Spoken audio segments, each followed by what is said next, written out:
السلام عليكم ورحمة الله وبركاته. الحمد لله نحمده ونستعينه ونستغفره ونعوذ بالله من شرور أنفسنا ومن سيئات أعمالنا. من يهده الله فلا مضل له ومن يضلل فلا هادي له.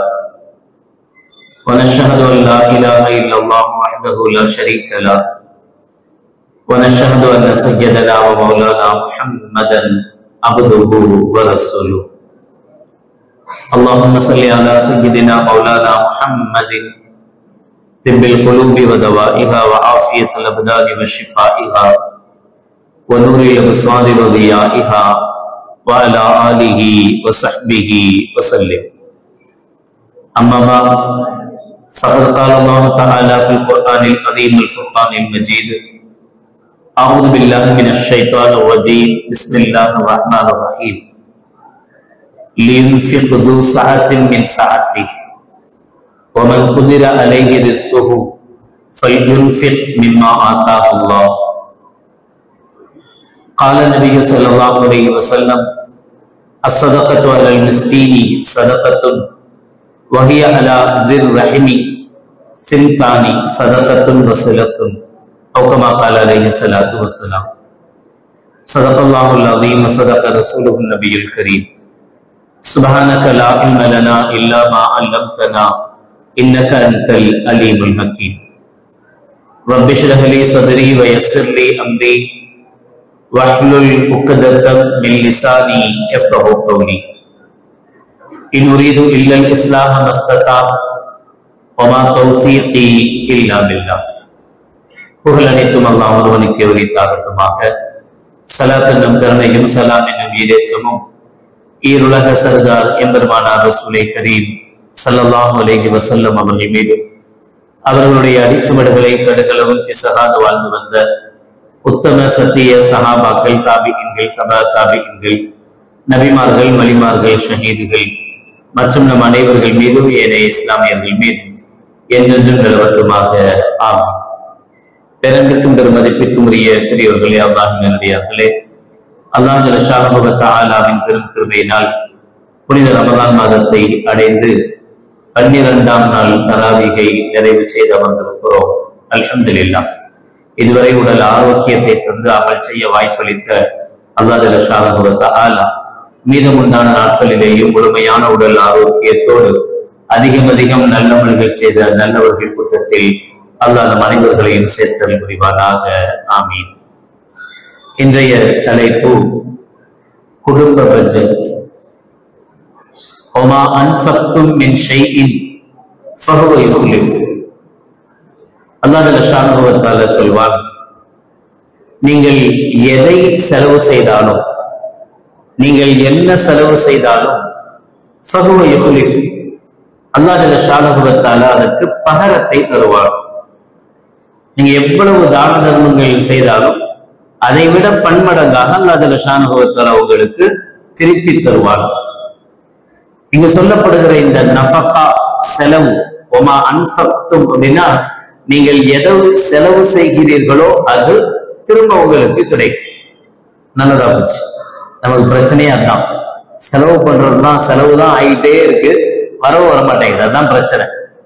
அல்லாஹ் சொல்றான், நீங்க செலவு பண்ணிக்கிட்டே இருங்க, நான் டபுள் மடங்கு அவங்களுக்கு திரும்ப தந்துகிட்டே இருக்கேன் அப்படிங்கன்னா அதுக்கு சில மெத்தட் இருக்கு, சில வழிமுறைகள் இருக்கு.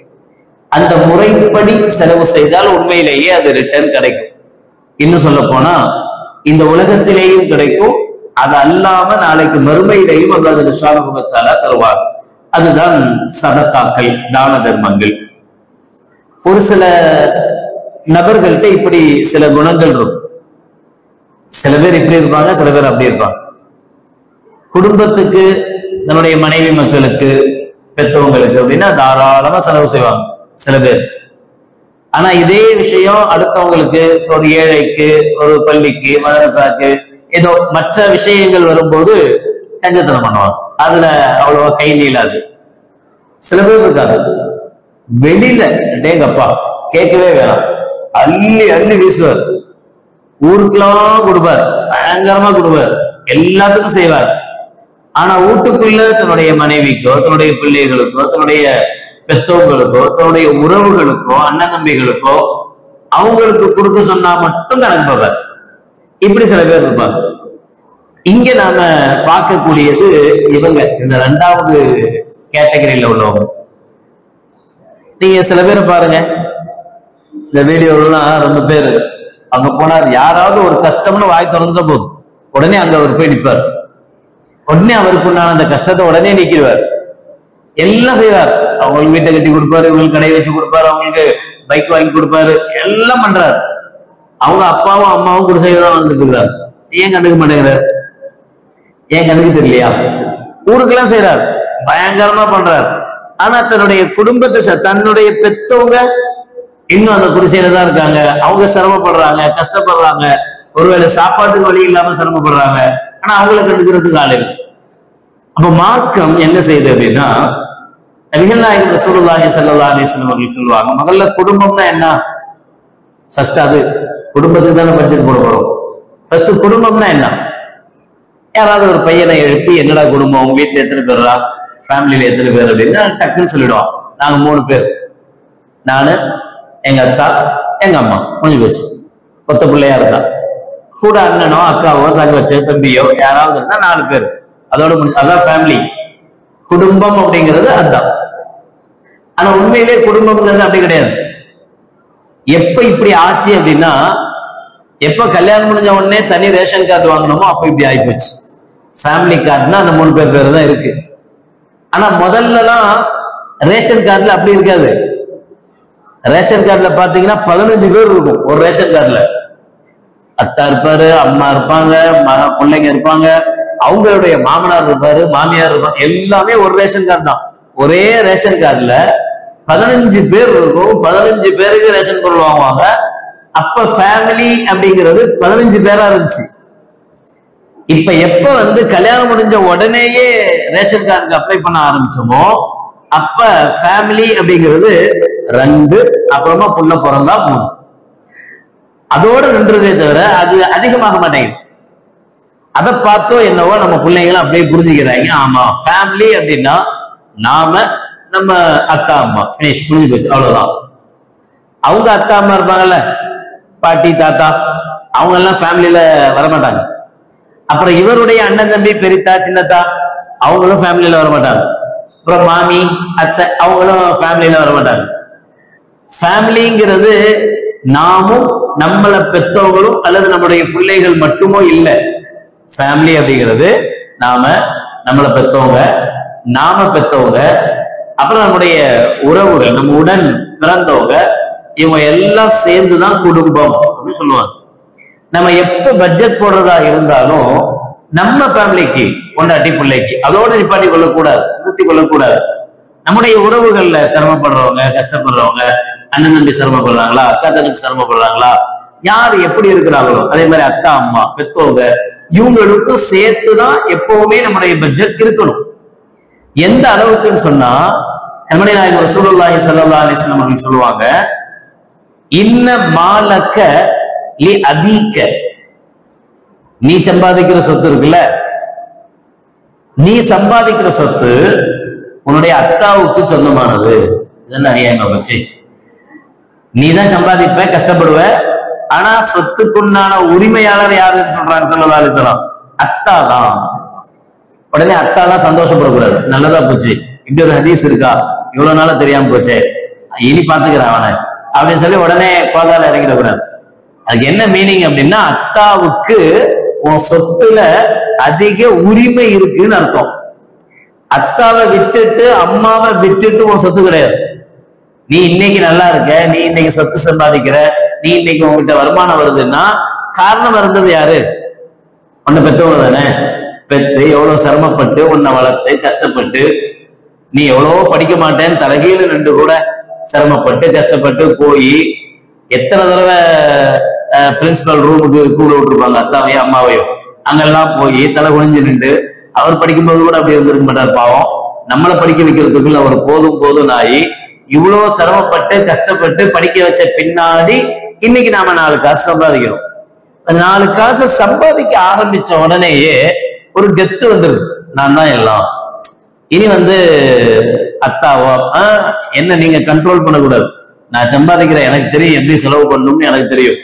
அத்தாலாம் வேற மாதிரி ஆயிடுறாரு. அம்மாலாம் எந்த அளவுக்குன்னா அத்தாட்ட தேவையாகிற மாதிரி. அதனாலதான் பலரும் எப்படி நினைக்கிறாங்கன்னா, கடைசி மூச்சு வரைக்கும் பிள்ளைங்க கையெல்லாம் எதிர்பார்த்துட கூடாது, நமக்குன்னு ஒரு வியாபாரம் இருக்கணும், நமக்குன்னு ஒரு தொழில் இருக்கணும், கடைசி மூச்சு வரைக்கும் நம்ம கையால சம்பாதிச்சு நாம சாப்பிட்டுட்டு மூத்தா போயிடணும், இப்படிதான் அத்தா நினைக்கணும். தப்பில்லை. ஆனா ஒரு புள்ள எப்படி நினைக்கணும் தெரியுமா?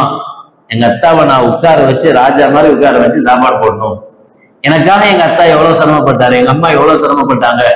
இப்ப நான் நல்லா இருக்கேன், அல்ஹம்துலில்லாஹ். அல்லாஹ் என்ன நல்லா வச்சிருக்கிறான்னா, எங்க அத்தாவையோ எங்க அம்மாவையோ கஷ்டப்பட விடக்கூடாது. அவங்க கடைசி காலத்துல சந்தோஷமா இருந்து நிம்மதியா இருந்து என்ன ஆசைப்படுறாங்களோ ஹலாலான ஆசைகள் அதெல்லாம் நிறைவேற்றி கொடுக்கணும் அப்படின்னு ஒரு புள்ள ஆசைப்படும். அப்ப ஒரு பிள்ளைக்கு உண்டான சம்பாத்தியத்துல அவனுடைய சொத்துல அதிக உரிமை ஒரு பெற்றவர்களுக்கு இருக்கு, தன்னுடைய மனைவிக்கு தன்னுடைய பிள்ளைகளுக்கு இருக்கு. குடும்பத்துக்கு செலவு பண்ணும் போது ஓவர் கஞ்சத்தனம் பண்ணக்கூடாது, அதுக்காக இஸ்ராஃபும் பண்ணக்கூடாது, அதுவும் தப்பு. நம்ம ரெண்டுமே செய்யறோம். ஒரு கூட்டத்தை எடுத்துட்டீங்கன்னா அவங்க இஸ்ராஃப், என் பிள்ளைக்காக நான் என்ன வேணாலும் பண்ணுவேன் அப்படின்னு கோதால இறங்கிடுறாரு. பிள்ளைக்கு கல்யாணமா கடனை வாங்கி கஷ்டத்தை வாங்கி வட்டிக்கு கடன் வாங்கி பேருக்காவது பெரிய மண்டபத்தை பிடிச்சி அதுல நைட்டை வச்சு டெக்கரேட் பண்ணி என்னென்ன முடியுமோ எவ்வளவு செலவு பண்ண முடியுமோ, ஏன் என் பிள்ளைக்கு நான் செலவு செய்யறேன், என் பிள்ளைக்கு செலவு செய்யறதுல நான் கஞ்சத்தனமா இருக்கக்கூடாது. இது இஸ்ராஃப், இது வீண் விரயம். இப்படி செய்ய சொல்லல, கஞ்சனா இருக்கக்கூடாது. ஏன் அப்படின்னா, ஒருத்தர் நம்ம ஒரு மனைவியை கைப்பிடிக்கிறோம், நிக்காக முடிக்கிறோம் அப்படின்னா, நிக்காக முடிச்ச உடனே கபில்தோ நிக்காகதான் சொல்றோம்ல, அந்த வார்த்தை அஜத் சொல்லி தருவாரு, சொல்லி தந்தோம் நம்ம சொல்லுவோமே. கபில்தோ நிக்காகதான் சொன்ன உடனேயே ஒரு கணவன் மீது என்ன அவசியம் ஆயிடும் அப்படின்னா, அந்த பெண்ணுக்குண்டான உணவு கொடுப்பது, அவளுக்குண்டான உடை கொடுப்பது, அவளுக்குண்டான உறைவிடம் வீடு கொடுக்கிறது, இந்த மூணும் கம்பல்சரி அந்த கணவனுக்கு கடமையாகும். கபில் துணிக்காக தான் நான் இந்த பொண்ணை என் பொண்டாட்டியா ஏத்துக்கிட்டேன் அப்படின்னா சந்தோஷமா இருக்கிறதுக்கு மட்டும் மனைவி அல்ல.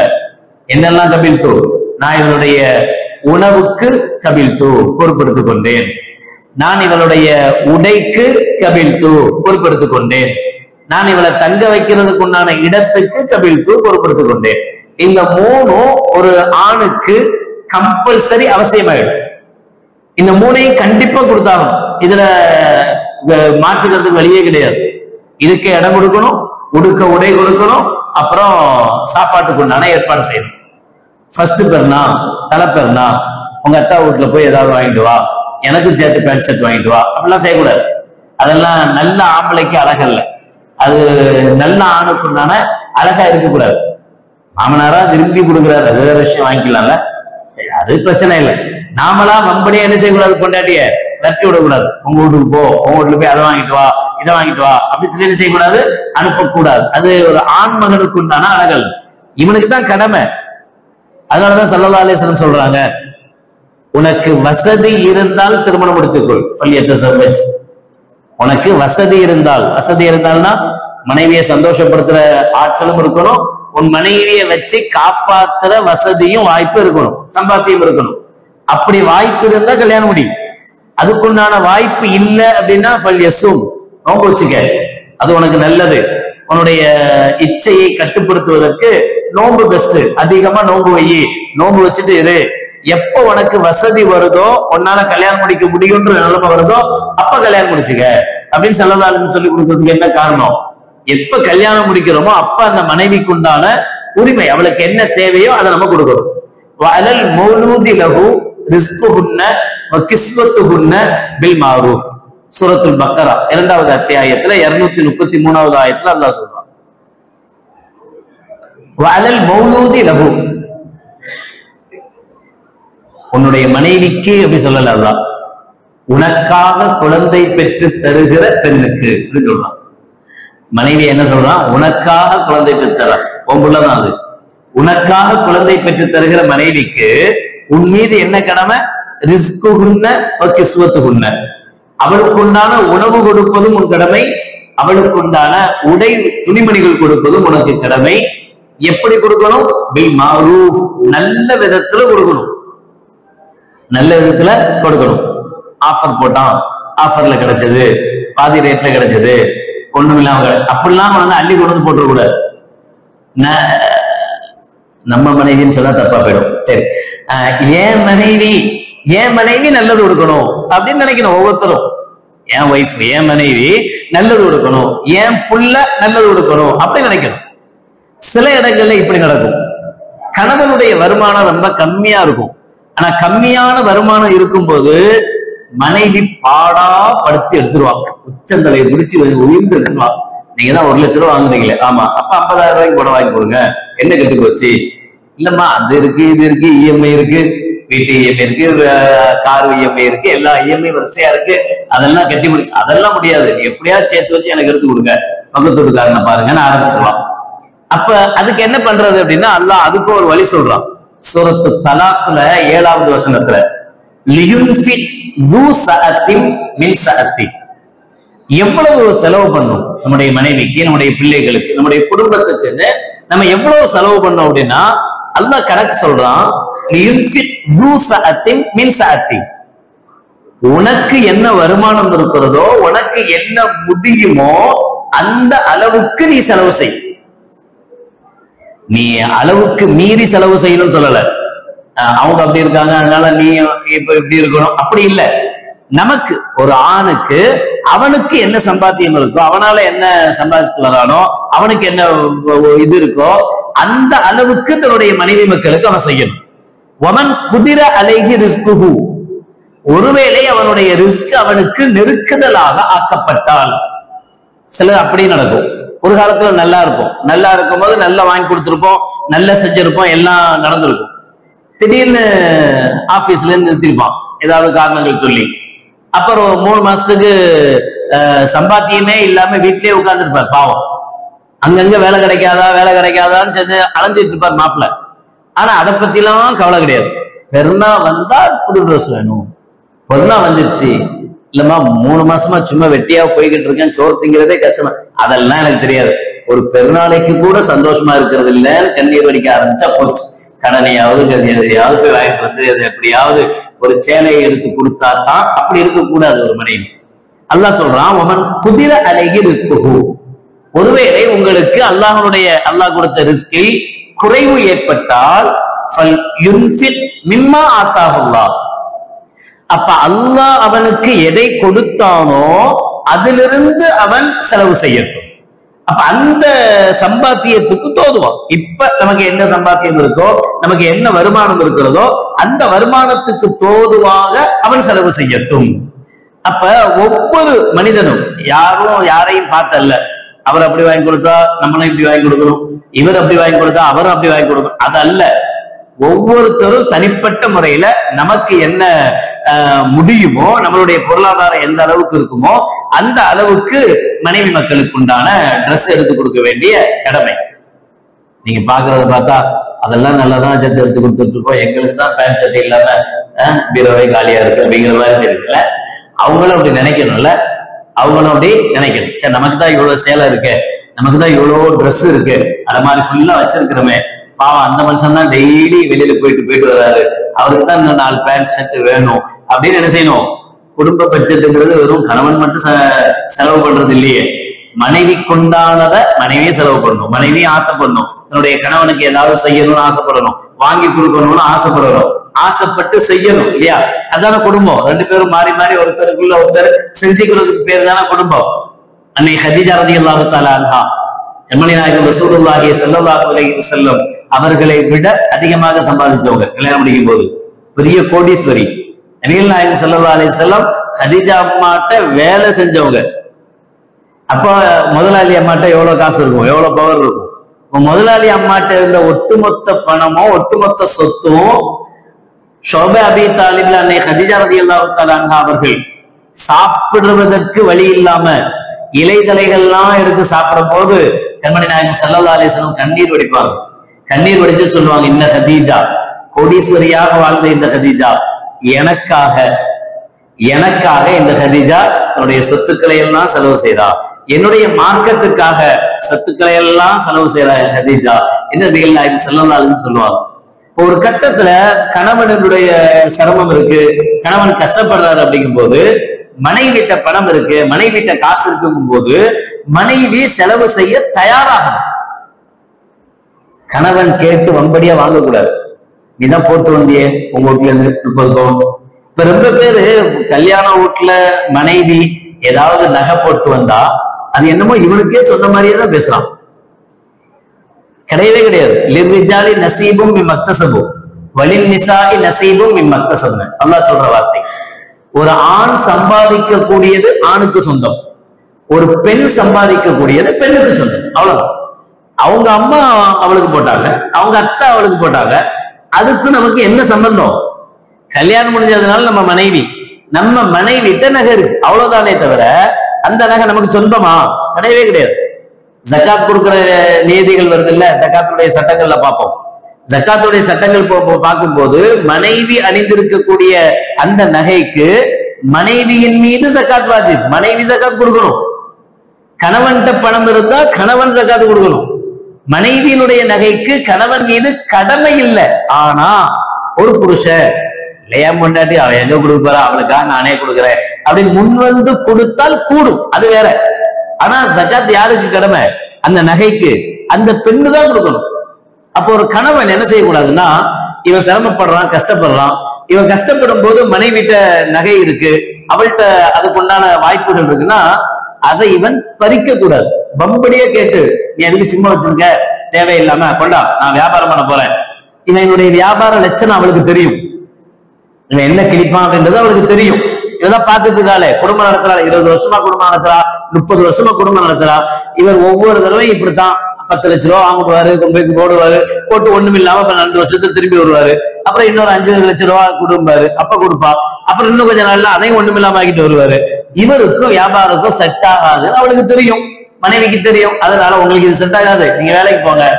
இல்ல நீ வச்சிருக்கல்ல, அது யாருக்கு? நமக்கு தானே. அப்ப மட்டும்தான் நமக்கு கண்டு தெரியும். அப்ப மட்டும் இது நமக்கு தானே, நம்ம வாழ்க்கை சிறக்கிறதுக்கு தானே. நீ இப்படி வம்படியா எதையுமே திணிக்க கூடாது. தீனுக்கும் வலிய தீன், தீனும் அப்படித்தான், நகையும் அப்படித்தான். உன் மார்க்கும் அவனுக்கு, என் மார்க்கும் எனக்கு. தமிழ் நான் கத்துக்கிறேன், இந்தியை திணிக்காத. அதே மாதிரி நகை ஏன் நகை, நம்ம நகை அப்படின்னு நீ என்ன செய்யாத, புடிச்சு வம்படியா அவள்கிட்ட இருந்து வாங்கணும்னு நினைக்க கூடாது. ஆனா ஒரு மனைவி என்ன நினைக்கணும்? தன்னுடைய கணவன் கஷ்டப்படும் போது, கஷ்டப்படுறாரு, சிரமப்படுறாரு, இந்த நகையை வச்சு நான் என்ன செய்ய போறேன், அவருக்கு இந்த நகையை கொடுத்தா அவர் கொஞ்சம் வியாபாரத்துல முன்னணியில வந்துருவாரு, அப்புறம் நம்ம தானே சந்தோஷமா இருக்க போறோம், நம்ம தானே நிம்மதியா இருக்க போறோம் அப்படின்னு ஒரு பெண் தானாக முன்வரணும், தானாக முன்வந்து செய்யணும். ஆனா ஒரு கணவனுக்கு ஒரு பெண்ணுடைய நகையை பறிப்பதற்கு கேட்கறது தான் உரிமை இருக்கிறதே தவிர பறிப்பதற்கு என்ன செய்யக்கூடாது, கண்டிப்பா உரிமை கிடையாது. அதே புரியுது. கண்மணி நாயகம் ரசூலுல்லாஹி ஸல்லல்லாஹு அலைஹி வஸல்லம் சொல்றாங்க, எவ்வளவு தான தர்மங்கள் செய்யறோம், எவ்வளவு சதக்காக்கள் செய்யறோம், யாருக்கெல்லாமோ என்னமெல்லாமோ கொடுக்கிறோம். மற்றவங்களுக்கு கொடுக்கிற சதக்காவை விட, செலவு செய்வதை விட, மற்றவங்களுக்கு செலவு செய்வதை விட தன்னுடைய குடும்பத்துக்கு, மனைவி மக்களுக்கு, தன்னுடைய பெற்றவங்களுக்கு, தன்னுடைய அண்ணன் தம்பிக்கு, அக்கா தங்கச்சிக்கு, இவங்களுக்கு செலவு செய்வதுதான் சிறந்தது. சிறந்ததுன்னா எப்படி சிறந்தது? அதையும் ஸல்லல்லாஹு அலைஹி வஸல்லம் சொல்றாங்க. அஸ்ஸதகத்து அலல் மிஸ்கீனி சதகத்து. நீங்க ஏதாவது ஒரு ஏழைக்கு, ஒரு மிஸ்கீனுக்கு தர்மம் பண்றீங்க, ஒரு ஹெல்ப் பண்றீங்க அப்படின்னா அதுக்கு ஒரு நன்மை, சதக்காவுடைய நன்மை மட்டும் கிடைக்கும், தர்மம் செஞ்ச நன்மை மட்டும் கிடைக்கும். ஆனா வஹிய அலா திர்ரஹிமி, அதே உங்க சொந்த பந்தங்களுக்கு நீங்க ஹெல்ப் பண்றீங்க, அது அவசியமான, இப்போ மனைவி மக்கள் பெத்தவங்க இதெல்லாம் வாஜிப், கண்டிப்பா செலவு செய்ய வேண்டிய கடமை உள்ளவங்க. அண்ணன் தம்பி, அக்கா தங்கச்சி, மாமா மச்சாங்க, இவங்களுக்கு எல்லாம் முஸ்தஹப், நல்லது, செலவு செய்யறது சிறப்பு. இப்படி உன்னுடைய சொந்த பந்தங்களுக்கு செலவு செய்தால் சிந்தானி, இதுல 2 விதமான கூலிகள் உண்டு. ஒண்ணு சதக்கத்துன், நீ செஞ்ச தர்மம், நீ செஞ்ச சதக்கா, அதுக்கு ஒரு தர்மம். வஸ்ஸிலத்துன், இந்த தர்மத்தின் மூலமாக நீ அந்த உறவுகளை அரவணைப்பது, உறவுகளை சேர்ந்து வாழ்வது, இது ஒரு தர்மம். இப்ப இந்த 2 நன்மை உறவுகளுக்கு செலவு செய்யறதுனால, அண்ணன் தம்பிகளுக்கு, அக்கா தங்கச்சிக்கு செலவு செய்யறதுனால உனக்கு கிடைக்கும் என்று கண்மணி நாயகம் ரசூலுல்லாஹி ஸல்லல்லாஹு அலைஹி வஸல்லம் அவர்கள் சொல்றார். ஒரு நேரத்தில் ஸல்லல்லாஹு அலைஹி வஸல்லம் அவர்கள் சஹாபாக்கள்லாம் கூடி இருக்கக்கூடிய ஒரு சபை. ஃபஅஷ்ரஃப அலைஹிம் ரஜுலுன் ஃபஅஜபஹு ஷபாபுஹு வ குவத்துஹு. அப்ப அந்த வழியாக ஒரு இளைஞர் கடந்து போறார். அவருடைய இளமையும் அவருடைய உறுதியான உடல் வாகும் இருக்கக்கூடிய சஹாபாக்களுக்கும் ரசூலுல்லாஹ்வுக்கும் ஆச்சரியத்தை ஏற்படுத்துது. கட்டுமஸ்தான உடம்பு, அப்படிலாம் இல்லாம ரொம்ப ஜிம்பாடி, ஆமா எல்லாம் வச்சு ரொம்ப ஸ்ட்ராங்கான உடம்பு, நல்ல துடிப்பான இளைஞர் அப்படியே கிராஸ் பண்ணி போறார். ஃபகாலு லவ் அன்ன ஹாதா ஜஅல ஷபாபஹு வ குவத்தஹு ஃபீ சபீலில்லாஹ் ஃபஸமிஅ பிதாலிக நபி ஸல்லல்லாஹு அலைஹி வஸல்லம். அப்ப அங்குள்ள சஹாபாக்கள் பேசுகிறாங்க, இவனுக்கு அல்லாஹ் எவ்வளோ உடல் ஆரோக்கியத்தை கொடுத்திருக்கான், எவ்வளவு தெம்பா இருக்கிறான் பையன், எவ்வளவு நல்லா இருக்கிறான், இவனுடைய இந்த குவத்தை, இவனுடைய சக்திய அல்லாஹ்வுடைய பாதையில செலவு பண்ணா, அல்லாஹ்வுடைய பாதையில செலவு செஞ்சிருந்தா இவனுக்கு எவ்வளவு கூலி கிடைக்குமோ அப்படின்னு பேசிக்கிட்டாங்க. இதை நபிகள் நாயகம் ஸல்லல்லாஹு அலைஹி வஸல்லம் கேட்டாங்க. அவ மாஃபி சபீலில்லாஹ் இல்லா குல்லு மன் காத்தல அவ் கஸா அவ் மன் சஆ அலா நஃப்ஸிஹி ல யக்ஃபுவ ஃபஹுவ ஃபீ சபீலில்லாஹ் வ மன் சஆ அலா வாலிதைஹி ல யக்ஃபுஹுமா ஃபஹுவ ஃபீ சபீல். அப்ப நபிகள் நாயகம் ஸல்லல்லாஹு அலைஹி வஸல்லம் சொன்னாங்க, நீங்க ஃபீ சபீலில்லாஹ் அல்லாஹ்வுடைய பாதையில, அல்லாஹ்வுடைய பாதையிலங்கறீங்களே, அல்லாஹ்வுடைய பாதைனா என்ன நினைச்சிட்டு இருக்கீங்க? அல்லாஹ்வுடைய பாதையில அப்படிங்கிறது வெறுமனே போருக்கு போய் வாள் எடுத்து வெட்டி அது மட்டும்தான் அல்லாஹ்வுடைய பாதையா? இல்ல. ஒருத்தன் தன்னுடைய பெற்றோர்களுக்காக, அவர்கள் இஃபத்தாக, அவங்க யார்ட்டையும் போய் கையேந்த கூடாதுன்றதுக்காக, அவங்க இஃபத்தாக பேணுதலாக வாழ்வதற்கு ஒருவன் சம்பாதிக்கிறான், பெற்றவங்களுக்கு கொடுக்கறதுக்காக சம்பாதிக்கிறான், ஃபஹுவ ஃபீ சபீலில்லாஹ், அவன் அல்லாஹ்வுடைய பாதையில தான் இருக்கிறான். வமன் சஆ அலா இயாலிஹி ல யகுஃபஹும் ஃபஹுவ ஃபீ சபீலில்லாஹ், தன்னுடைய மனைவி மக்கள் யார்ட்டையும் போய் கையேந்த கூடாதுங்கிறதுக்காக இவன் போய் சம்பாதிக்கிறான், கஷ்டப்படுறான், அவனும் ஃபீ சபீலில்லாஹ் அல்லாஹ்வுடைய பாதையில தான் இருக்கான். வமன் சஆ முகாத்திரன் ஃபஹுவ ஃபீ சபீலி ஷைத்தான், யாரு இன்னும் அதிகமா வேணுங்கிறதுக்காக சம்பாதிக்கிறானோ அவன் அல்லாஹ்வுடைய ஷைத்தானுடைய பாதையில இருக்கிறான். அது அல்லாம தன்னுடைய உடல் ஆரோக்கியத்தை, தன்னுடைய கஷ்டத்தை தன்னுடைய பெற்றவங்களுக்கு செலவு பண்றதுக்காக, தன்னுடைய குடும்பத்துக்கு செலவு பண்றதுக்காக ஒருத்த சிரமப்பட்டு சம்பாதிக்கிறான்னு சொன்னா ஃபஹுவ ஃபீ சபீலில்லாஹ், அதுக்கு பேரும் ஃபீ சபீலில்லாஹ் தான், அவனும் அல்லாஹ்வுடைய பாதையில தான் இருக்கான், அவன் செய்யறதும் சரிதான் என்று கண்மணி நாயகம் ரசூலுல்லாஹி ஸல்லல்லாஹு அலைஹி வஸல்லம் சொல்லுவாங்க. திர்மிதியுடைய 1966வது ஹதீஸ்ல சௌபான் ரலியல்லாஹு தஆலா சொல்றாங்க, ஃபதுலு தீனாரி தீனாரும் யுன்ஃபிகுஹு அர்-ரஜுலு அலா இயாலிஹி, நம்ம செலவு செய்யக்கூடிய செலவுகளிலே உயர்தரமான சிறந்த செலவு என்னன்னு சொன்னா ஒருவன் தன்னுடைய குடும்பத்துக்காக செய்கிற செலவு என்று நபிகள் நாயகம் ஸல்லல்லாஹு அலைஹி வஸல்லம். நம்ம செய்யக்கூடிய செலவுகளிலேயே உயர்தரமான செலவு என்ன அப்படின்னா நம்ம யாருக்காக செய்கிற செலவு? நம்முடைய குடும்பத்துக்காக செய்கிற செலவு, நண்பர்களுக்காக அல்ல. ஆமா, ஃப்ரெண்ட்ஸோட போனா மட்டும் பெரிய ஹோட்டலு, எவ்வளவு செலவாகுதுன்னு தெரியாது, இஷ்டத்துக்கு செலவு பண்றது. ஆனா பொண்டாட்டி பிள்ளைங்களை கூட்டு போய் ஹோட்டலுக்கு போய் நல்ல சாப்பாடு கொடுக்கணும் அப்படின்னு ஆசைப்பட்டு புள்ள கேட்டாலோ, அல்லது மனைவியே கூட ஆசைப்பட்டு, நீ செய்யற மாதிரிலாம் அங்க இருக்காது, கூட்டு போக கூடாதுங்கிறதுக்காக என்ன சொல்றது, நீ செய்த டேஸ்ட் எல்லாம் கடையில வரமாட்டேங்க, நல்லாவே இருக்க மாட்டேங்காங்க, சும்மா பேருக்கு அவனுக்கு கூப்பிடுறாங்கன்னு நானும் போறேன்னு தவிர உன் கைப்பக்குவமே கைப்பக்குவம் தான், வளையல் கையில செய்யற தர அந்த டேஸ்டே தனி அப்படின்னு சொல்லி இல்ல, ஆசைப்படுறத வாங்கி கொடுக்கறது, ஆசைப்படுறத செய்யறது. நம்முடைய மனைவி மக்களுக்காக, நம்ம பெற்றோர்களுக்காக, நம்முடைய உறவுகளுக்காக செய்யக்கூடிய செலவு இருக்குல்ல, அந்த செலவு தான் நாம செய்யக்கூடிய செலவுகளிலேயே உயர்தரமான செலவு. நபிகள் நாயகம் ஸல்லல்லாஹு அலைஹி வஸல்லம் சொல்லுவாங்க. அனஸ் பின் மாலிக் ரலியல்லாஹு தஆலா அன்ஹு அவர்கள் அறிவிக்கிற ஒரு ஹதீஸ்ல ஒரு சஹாபி வந்து கேட்கிறார். யார்? அனஸ் பின் மாலிக் அவங்களே கேட்கிறாங்க.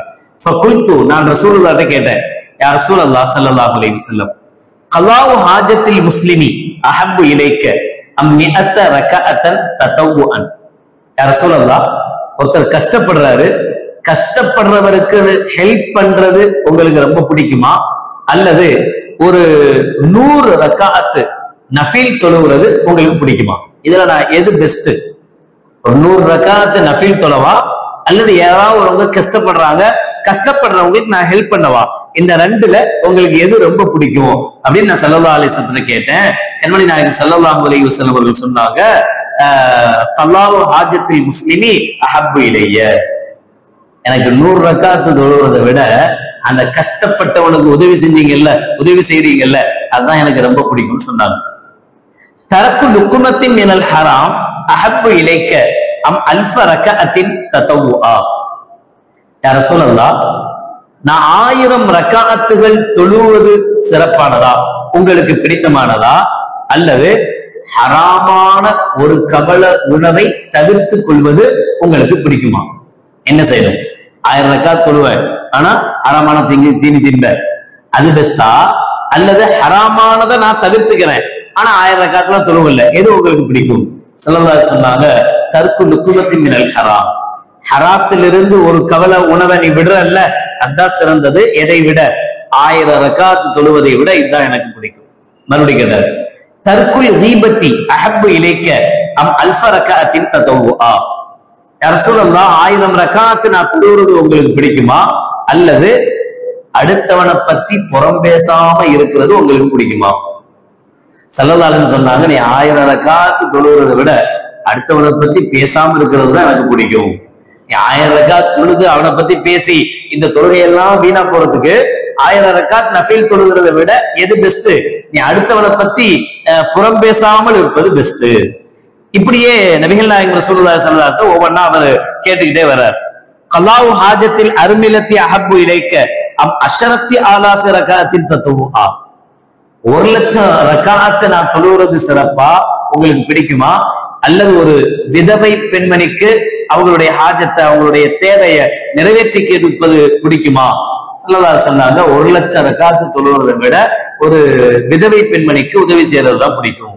அப்புறம் கேட்கிறார், அந்நஃபகத்து அலல் இயாலி அஹப்பு இலைக்க அமின் நஃபகத்து ஃபீ ஸபீலில்லாஹ். அல்லாஹ்வுடைய பாதையில செலவு செய்யறது ரொம்ப பிடிக்குமா, அல்லது குடும்பத்துக்கு செலவு செய்யறது ரொம்ப பிடிக்குமா கேட்டார். முதல்லையாவது பரவாயில்ல, 100 ரக்காத் 1000 ரக்காத் 1,00,000 ரக்காத் இஷ்டத்துக்கு ரக்காத்தா போச்சு. இப்ப ரக்காத்தை பத்தி அவர் கேட்கல. இப்ப அவர் கேட்கறது என்னன்னா, குடும்பத்துக்கு செலவு செய்யறது பெஸ்டா, அல்லது வெளியில மார்க்க ஃபீ ஸபீலில்லாஹ் பள்ளிவாசலுக்காக மதரசாவுக்காக கஷ்டப்படும் இது பெஸ்டா, அல்லது என் குடும்பத்துக்கு செலவு செய்யறது ரொம்ப பிடிக்குமா? கண்மணி நாயகம் ஸல்லல்லாஹு அலைஹி சொன்னாங்க, திர்ஹம், ஒரு திர்ஹம், யுன்ஃபிகுஹு ரஜுலு அலல் இயால், ஒரு மனிதன் தன்னுடைய குடும்பத்துக்காக செலவு செய்கிற ஒரு திர்ஹம் அஹப்பு இலைய மின் அல்ஃபி தீனாரின் யுன்ஃபிகுஹு ஃபீ ஸபீலில்லாஹ். அல்லாஹ்வுடைய பாதையில் 1000 திர்ஹங்களை செலவு செய்வதை விட தன்னுடைய குடும்பத்துக்காக ஒரு திர்ஹம் செலவு செய்வதே சிறப்பானது, அது எனக்கு பிடித்தமானது என்று கண்மணி நாயகம் ரசூலுல்லாஹி ஸல்லல்லாஹு அலைஹி வஸல்லம் அவர்கள் சொன்னார். அவ்வளவு உயர்வு, அவ்வளவு சிறப்பு எதுக்கு இருக்கு? பொண்டாட்டி பிள்ளைக்கு செலவு செய்யறதுல இருக்கு. ரொம்ப யோசிக்க கூடாது மனைவி மக்களுக்கு. அதுலயும் பிள்ளைங்களுக்கு செலவு செய்யறதாவது சில சமயத்துல சில அத்தாமார் ரொம்ப மனசு விசால மனசோட நடந்துக்குவாங்க. மனைவிக்கு செலவு செய்யும் போது அந்த விசால மனசு வராது, பிள்ளைக்கு செய்யற விசால மனசு. எப்ப நம்ம அத்தாவனுடைய கஷ்டம் நமக்கு தெரியுதுன்னா, நமக்கு ஒரு புள்ள நாம அந்த பிள்ளைக்காக சிரமப்படும் போது, கஷ்டப்படும் போதுதான் நம்ம அத்தா எவ்வளவு சிரமப்பட்டிருப்பார், நம்ம அத்தா எவ்வளவு கஷ்டப்பட்டிருப்பார் என்பதை நம்மளால என்ன செய்ய முடியுது? உணர முடியுது. நம்ம அம்மா எவ்வளவு சிரமப்பட்டிருப்பாங்க, எவ்வளவு கஷ்டப்பட்டிருப்பாங்க. அப்ப அவங்களுடைய கடைசி காலத்துல, அவங்களுடைய முதிர்ந்த வயதுல, அவங்க சிரமப்படுகிற காலத்துல நாம அவங்களுக்காக செய்கிற செலவுதான் சிறப்பானதே தவிர, ஊருக்கெல்லாம் செலவு செய்யறதை விட, மற்றவைகளுக்கெல்லாம் செலவு செய்யறதை விட முதல்ல அத்தாவையும் அம்மாவையும் யாருக்கோ போய் வீடு கட்டி கொடுக்கறது இல்ல. அத்தாவும் அப்பாவும் நல்லபடியா இருக்கிறதுக்கு ஒரு நல்ல இடத்தை தேர்ந்தெடுத்து, ஒரு நல்ல இடத்துல வாடகைக்கோ, நம்மளால முடிஞ்ச சொந்த பில்டிங்கோ ஏதோ ஒண்ணு அத்தாவும் அம்மாவும் சந்தோஷமா இருக்கும். கூட வச்சுக்கிறது தான் முறை. இப்ப எங்க நாமளே நினைச்சாலும் கூட வைக்க முடியறது இல்ல, கூட இருக்கிறது விட மாட்டேங்குது. அப்புறம் கூட இருக்க விட மாட்டேங்குதுன்னா, அப்ப அத்தா அம்மாவை நல்ல இடத்துல, நாம ரொம்ப ஹை குவாலிட்டியான ஒரு இடத்துல தங்கி இருக்கோம், நமக்கு உண்டான எல்லா வசதி வாய்ப்புகளும் கரெக்டா நமக்கு சேருது. ஆனா அத்தாவோ அம்மாவோ தனியா இருக்கிறாங்க, அவங்க தனிப்பட்ட முறையில சிரமப்படுறாங்க அப்படின்னா அது முறையல்ல. நபிகள் நாயகம் ஸல்லல்லாஹு அலைஹி வஸல்லம் ஹதீஸ் நான் ஏற்கனவே பலமுறை சொல்லி காட்டியிருக்கேன். ஒரு சஹாபி தன்னுடைய கடைசி நேரத்துல கலிமா வராம கஷ்டப்படுறாரு. அவருடைய மனைவி ரசூலுல்லாஹ்வுக்கு ஆள் அனுப்புறாங்க. அப்ப நபிகள் நாயகம் ஸல்லல்லாஹு அலைஹி வஸல்லம் கேட்ட கேள்வி ஒன்னே ஒண்ணுதான். அவருக்கு பெத்தவங்க இருக்காங்களா அப்படின்னு தான் கேட்டாங்க ஸல்லல்லாஹு அலைஹி வஸல்லம். அத்தா இல்ல அம்மா இருக்காங்கன்னு சொன்னாங்க. அம்மா எங்க இருக்காங்கன்னு கேட்டாங்க ஸல்லல்லாஹு அலைஹி வஸல்லம். அந்த அம்மா தனியா வாழுது, இவர் பொண்டாட்டி பிள்ளைங்க எல்லாம் தனியா இருக்கிறாங்க அப்படின்னு அவங்க சொல்லப்பட்டுச்சு. ஸல்லல்லாஹு அலைஹி வஸல்லம் அந்த அம்மாவை கூப்பிட்ட விட்டாங்க. அந்த அம்மா வந்துச்சு. அந்த அம்மாட்ட கேட்டாங்க, உங்க பையன் எப்படி? எந்த தாயும் தான் பிள்ளைய ரொம்ப பெருசா பேசணும்னு நினைப்பா, தான் பிள்ளை அசிங்கப்படக்கூடாதுன்னு நினைப்பா. அதனால அந்த அம்மாவும் சொல்லுச்சு, என் பையன் பயங்கரமான வணக்கசாலி, எல்லா தொழுகையும் நஃபைல் சுன்னத் எல்லாம் தொழுவான், பயங்கரமான கொடை வள்ளல், ஆடி வழங்குவார், ஊருக்கே கொடுப்பான், அதிகமா ஹஜ்ஜி செஞ்சிருக்கான், அதிகமான உம்ராக்கள் அப்படின்னு அடிச்சு விட்டுச்சு. ஸல்லல்லாஹு அலைஹி வஸல்லம் கேட்டாங்க, நான் அதை பத்தி எல்லாம் கேட்கல, உங்கள்கிட்ட அவரு எப்படி நடந்துக்கிறாருன்னு கேட்டேன் அப்படின்னு ஸல்லல்லாஹு அலைஹி வஸல்லம் கேட்டாங்க. கல்யாணம் முடிகிற வரைக்கும் நல்லா தான் இருந்தான், கல்யாணம் முடிஞ்ச பின்னாடி தான் வேற மாதிரி ஆயிட்டான். என்னை கண்டுக்க மாட்டேங்கிறான், நான் தனியா கிடக்குறேன், பேர பிள்ளைங்களை பார்த்து சந்தோஷமா இருக்கிற சந்தோஷம் எனக்கு கிடைக்கல, எல்லாத்தோட சேர்ந்து இருக்கிற சந்தோஷங்கள் எனக்கு கிடைக்கல, நான் தனியா கிடக்குறேன், சிரமப்படுறேன், கஷ்டப்படுறேன். அப்படிங்கும் போது நபிகள் நாயகம் ஸல்லல்லாஹு அலைஹி வஸல்லம் சொன்னாங்க, சரி சரி உன் பையன் தானே, நீ பெத்த புள்ள தானே, மன்னிச்சிரு அப்படின்னாங்க. அதெல்லாம் மன்னிக்க முடியாது, நீங்க ஈஸியா சொல்லுவீங்க மன்னிச்சிரு அப்படின்னு, படுற எனக்கு தான் தெரியும் கஷ்டம் அப்படின்னு சொல்லிச்சு. அப்ப ஸல்லல்லாஹு அலைஹி வஸல்லம் சொன்னாங்க, அவரை கொண்டு போய் உயிரோட போட்டு நெருப்ப மூட்டி அதுல தூக்கி போட்டுருங்கன்னு ஸல்லல்லாஹு அலைஹி வஸல்லம். இந்த வார்த்தையை கேட்டவொன்னு அந்த தாய் கதர்தான், ஐயோ என் பிள்ளையை தூக்கி போட்டுறாதீங்க, நீ மன்னிக்கலன்னா நாளைக்கு அல்லாஹ் அதைத்தான் செய்ய போறான், நீ மன்னிச்சாதான் அவருக்கு உண்டான சொர்க்கம் வாஜிபாகும். ஒரு சஹாபி. உடனே அந்த தாய் சொன்னா, அப்படித்தான் நடக்கும்னா நான் அவரை மன்னிக்கிறேன். அதுக்கு பிறகுதான் அவருடைய வாயில லா இலாஹ இல்லல்லாஹ் முஹம்மது ரசூலுல்லாஹ் கலிமா வந்தது. அதுக்கு பிறகு அவர் வஃபாத்தானார்னு ஹதீஸ்.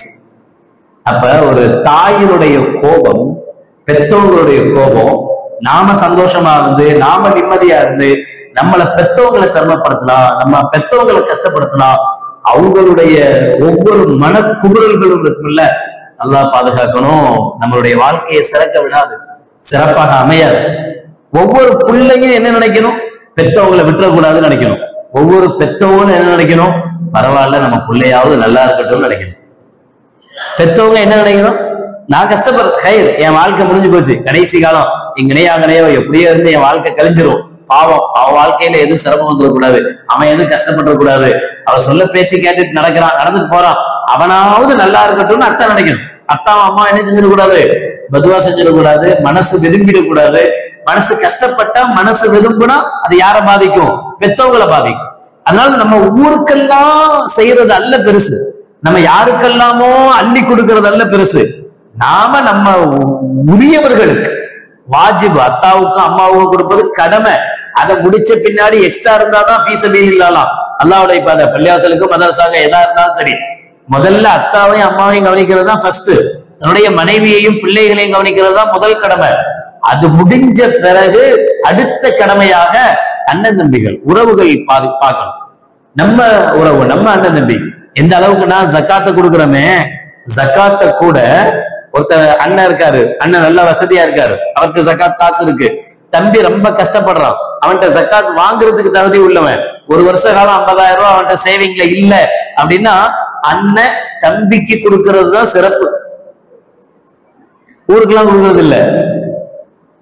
சில பேர் சேலையா அடுக்கி வச்சு கொடுப்பாங்க ஜகாத் சேலை, எல்லாத்துக்கும் 150 சேலை பரிமாறப்பட்டது, 1000 சேலைகள் கொடுக்கப்பட்டது அப்படின்னு. ஆனா அவங்க தம்பி லுங்கிக்கு வழி இல்லாம இருப்பாரு, பாவம். அப்ப அது அல்ல நம்ம நினைக்கிற விஷயம், ஊருக்கெல்லாம் செய்யணும். அதுக்காக நீங்க நாளையில இருந்து இப்படி முடிவெடுத்துறாதீங்க, நல்லதா போச்சு இனி எல்எம்டி பள்ளிக்கு ஒண்ணும் தேவையில்லை, எல்லாம் நம்ம குடும்பத்திலேயே வேலையை முடிச்சிருவோம், பொண்டாட்டிக்கு எவ்வளோ, பிள்ளைக்கு எவ்வளோ, அண்ணனுக்கு எவ்வளோ, தம்பிக்கு எவ்வளோ, அக்காக்கு எவ்வளோ, இதோட முடிச்சிடணும்னு நினைக்க கூடாது. அதுதான் நாளைக்கு நம்மளை வந்து காப்பாற்றும், கொஞ்சம் கொடுக்கறது. அதனால அதையும் செய்யணும். இது ரெண்டு கண்ணு மாதிரி, எந்த கண்ணு வேணும்னா ஏதோ போய் குத்துவோம், 2 கண்ணு தான் வேணும். உறவுகளுக்கும் செய்யணும், அல்லாஹ்வுடைய பாதையில் நம்ம செய்யணும். உறவுகளுக்கு அதிக முக்கியத்துவம் கொடுக்கணும் என்பதை கண்மணி நாயகம் ஸல்லல்லாஹு அலைஹி வஸல்லம் பிர்ருல் வாலிதைனி அஹப்பு இலைக்க அம் இபாதத்து அல்ஃபி ஸனா, ரசூலுல்லாஹ் அந்த கேள்வியினுடைய தொடர்ல அவர் கேட்கிறார், நான் 1000 வருடங்கள், முதல்ல கேட்டது எல்லாமே 100 ரக்காத்து 1000 ரக்காத், இப்ப கேட்கிறாரு, நான் 1000 வருடங்கள் நின்று தொழுவது சிறந்ததா அல்லது எங்க அத்தாவுக்கும் அம்மாவுக்கும் நல்ல பிள்ளையா இருக்கிறது சிறந்ததா என்று கேட்கிறார். கண்மணி நாயகம் ஸல்லல்லாஹு அலைஹி வஸல்லம் அவர்கள் சொன்னார்கள், ஃபபிர்ருல் வாலிதைனி அஹப்பு இலைய மின் இபாதத்தி அல்ஃப ஸனா. அவர் கேட்டது 1000 வருஷம் வருது, ஸல்லல்லாஹு சொன்னது 1,00,000 வருஷம் நீ தொழுதுகிட்டே இருந்தாலும் அத்தாவை அம்மாவை கவனிக்கலன்னா அது பாவம் தான். 1,00,000 வருஷம் நீ தொழுகிறதை விட உங்க அத்தாவையும் அம்மாவையும் நல்லபடியா நீ பார்த்துக்கிறது தான் எனக்கு சிறந்தது, எனக்கு பிடிக்கும் என்று கண்மணி நாயகம் ரசூலுல்லாஹி ஸல்லல்லாஹு அலைஹி வஸல்லம் அவர்கள் சொல்லி காட்டினார். அவ்வளவு புனிதமானது, அவ்வளவு உயர்வான விஷயம் நம்முடைய குடும்பங்களை கவனிப்பது. ஸல்லல்லாஹு சொன்னார், சொர்க்கத்தில் ஒரு அறை இருக்கிறது, ஒரு மாளிகை இருக்கிறது. அந்த மாளிகை ஒரு கண்ணாடி மாளிகை, உள்ளேந்து வெளியே தெரியும், வெளியேந்து உள்ள தெரியும். கீழே வமன் சுக்கானுகா யா ரசூலல்லாஹ், அது யாருக்கு சொந்தமானதுன்னு சஹாபிகள் கேட்டாங்க. அல்லதீன யுத்தீமுன தஆம் வ யதீமுனல் கலாம் வ யுதீமுன ஸியாம் வ யஃஷூன ஸலாம் வ யஸுல்லூன பில்-லைலி வன்-நாஸு நியாம். 5 விஷயத்தை ஸல்லல்லாஹு அலைஹி வஸல்லம் சொல்றாங்க. அடுத்தவர்களுக்கு உணவளிக்கக்கூடிய பழக்கம் உள்ளவர். வ யுதீமுனல் கலாம், நல்ல பேச்சு, கெட்ட கெட்ட பேச்செல்லாம் வாயில வராது, நல்ல பேச்சு பேசக்கூடிய வளமை உள்ளவர். யுதீமுன ஸியாம், தொடர்படியாக நோன்பு வைக்கக்கூடியவர், நோன்பு வைக்கும் பழக்கம் உள்ளவர். யஃஷூன ஸலாம், அதிகமாக சலாம் சொல்லக்கூடியவர். யஸுல்லூன பில்-லைல் வன்-நாஸு நியாம், மக்கள் எல்லாம் தூங்கும் போது இரவில் தொழக்கூடியது. இந்த 5 குணம் யாரிடத்தில் இருக்கிறதோ அவர்களுக்கு தான் இந்த சொர்க்கம் சொந்தம் அப்படின்னு ஸல்லல்லாஹு அலைஹி வஸல்லம் சொன்ன உடனே சஹாபிகள் சொன்னாங்களா, யா ரசூலல்லாஹ் இன்ன ஹாஉலாயி அஹ்லுன் லிதாலிக் வ மை யுதீகு தாலிக். இதெல்லாம் யாரால முடியும்? இப்பெல்லாம் இருக்கும் 5, இந்த 5 படியும் இருப்பதற்கெல்லாம் முடியுமா, சாத்தியமா அப்படின்னு கேட்டாங்க. அப்ப ஸல்லல்லாஹு அலைஹி சொன்னாங்களா, ஃபமன் கால சுப்ஹானல்லாஹ் ஃபகத் அதாபல் கலாம். எப்பவுமே நல்ல பேச்சு பேசணுங்கிறது தான் நிபந்தனை. ஆனா நீங்க இப்படி செய்யுங்க, அதிகமா தஸ்பீஹாத்துகள் ஓதுங்க, சுப்ஹானல்லாஹ் அல்ஹம்துலில்லாஹ் அல்லாஹ் அக்பர் தஸ்பீஹ் செய்யுங்க. இந்த தஸ்பீஹ் செய்வதுதான் அதாபல் கலாம், நல்ல பேச்சு பேசுவது என்ற இடத்துல இருக்கும்.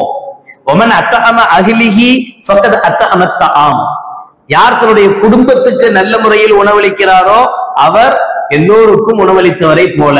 அந்த நன்மை எதுல கிடைச்சிரும்? குடும்பத்துக்கு செலவு செஞ்சு குடும்பத்துக்கு உணவளிச்சா அந்த நன்மை கிடைச்சிரும். ஒமன் சாம ரமலான் ஃபகத் அதாம ஸலாம், யார் ரமலான் முழுவதும் சரியாக நோன்பு வைக்கிறாரோ அவர் காலமெல்லாம் நோன்பு வச்ச நன்மை கிடைச்சிரும். ஒமன் லக்கிய அகாஹு ஃபஸல்லிம் அலைஹி ஃபகத் அஃஷ ஸலாம், யார் ஒருவர் தன்னுடைய சகோதரனை சந்திக்கும் போது அஸ்ஸலாமு அலைக்கும் சொல்லுவாரோ அவர் அஃஷு ஸலாம், சலாமை பரப்பியவர் என்கிற லிஸ்ட்ல வந்துருவார். ஒமன் சல்லல் இஷா அல் ஆஹிரா வல் ஃபஜர், யார் இஷாவுடைய தொழுகையையும் ஃபஜ்ருடைய தொழுகையும் தொழுவாரோ ஃபகத் ஸல்லா பில்-லைல் வன்-நாஸு நியாம், அவர் இரவெல்லாம் தொழுத தொழுகையில் சேர்ந்து விடுவார்.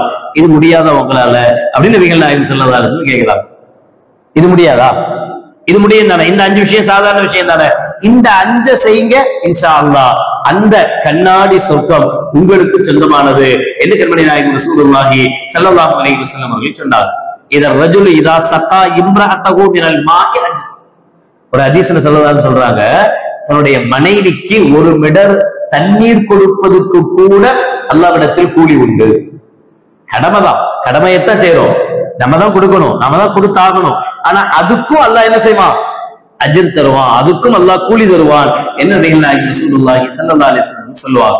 எனவே நாம் ஊருக்கு செய்வது, மற்றவர்களுக்கு செய்வது எந்த அளவுக்கு அவசியமோ முக்கியமோ அதை விட பன்மடங்கு முக்கியமானது குடும்பத்தை கவனிப்பது, உறவுகளுக்கு செய்வது, நம்முடைய உறவுகளை பேணி வாழ்வது. சொந்த பந்தங்கள் எல்லாமே நல்ல வசதியா இருக்கிறாங்க அப்படின்ற பட்சத்தில் தூரத்து சொந்தத்தை அணுகிறது. ஏன்னா அதான் முறை, மெத்தடு. அவர்களும் அல்ஹம்துலில்லாஹ் நல்லபடியா இருக்கிறாங்க போது அடுத்ததாக மற்ற விஷயங்களை நம்ம கவனிப்பது. எனவே அதிகமான செலவினங்கள் இந்த ரமலானுடைய புனிதமான மாதங்களையும் வீண் செலவு இல்லாமல் தேவையான அவசியமான செலவுகளை மனைவி மக்களுக்கு, குடும்பங்களுக்கும் தாராளமாக செலவு செய்ய வேண்டும். அந்த செலவு நிச்சயம் நமக்கு அல்லாஹ்வுடைய அன்பையும் நபி ஸல்லல்லாஹு அலைஹி வஸல்லம் அன்பையும் பெற்றுத்தரும். அல்லாஹ் ஜல்ல ஷானஹு வ தஆலா புனிதமான இந்த ரமலானில் நம்முடைய உறவுகளுக்கும் எல்லோருக்கும் அதிகம் தான தர்மங்கள் செய்து நல்லருளை பெற்ற நல்லவர்கள் கூட்டத்தில் அல்லாஹ் நம் அனைவர்களையும் சேர்த்தல் புரிவானாக. ஆமீன். பிஸ்மில்லாஹிர் ரஹ்மானிர் ரஹீம். அல்ஹம்துலில்லாஹி ரப்பில் ஆலமீன். அல்லாஹும்ம ஸல்லி அலா சய்யிதினா மௌலானா முஹம்மதின் வ அலா ஆலி சய்யிதினா மௌலானா முஹம்மதின் வ பாரிக் வ ஸல்லிம் அலைஹி. ரப்பனா ظلمنا انفسنا وان لم تغفر لنا وترحمنا لنكونن من الخاسرين. اللهم تقبل منا صلاتنا وصيامنا وقيامنا وركوعنا وسجودنا وتخشعنا وتضرعنا وتمم تقصير أعمالنا وتجاوز عنا سيئاتنا وتوفنا مع الأبرار. اللهم ارحمنا برحمتك يا أرحم الراحمين. اللهم اغفر لنا ذنوبنا وخطايانا كلها يا رب العالمين. ربنا هب لنا من أزواجنا وذرياتنا قرة أعين واجعلنا للمتقين إماما. رب ارحمهما كما ربياني صغيرا. ربنا آتنا في الدنيا حسنة وفي الآخرة حسنة وقنا عذاب النار. وصلى الله تعالى وسلم على خير خلقه سيدنا محمد وعلى آله وأصحابه أجمعين. سبحان ربك رب العزة عما يصفون وسلام على المرسلين والحمد لله رب العالمين.